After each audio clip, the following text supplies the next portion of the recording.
संजीवయ్య दामोदर संजीवయ్య अमर है दामोदर संजीवయ్య अमर है दामोदर संजीवయ్య प्रसन्नवदनं ध्याये సాంఘిక సంక్షేమ శాఖ తరఫున స్వాగతం సుస్వాగతం.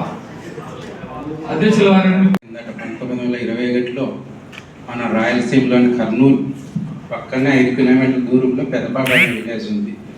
అక్కడ జన్మించాడు.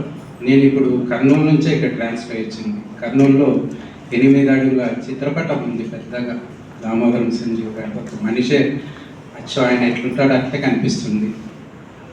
ఆయన మళ్ళీ కర్నూలులో అప్పట్లో ఏం పెద్ద ధనిక కుటుంబం కాదు, చిన్న చాలా పేద కుటుంబం. ఎందుకంటే నేను అప్పట్లో చాలా ఆసక్తితో వాళ్ళ ఇంటికి కూడా చూడడానికి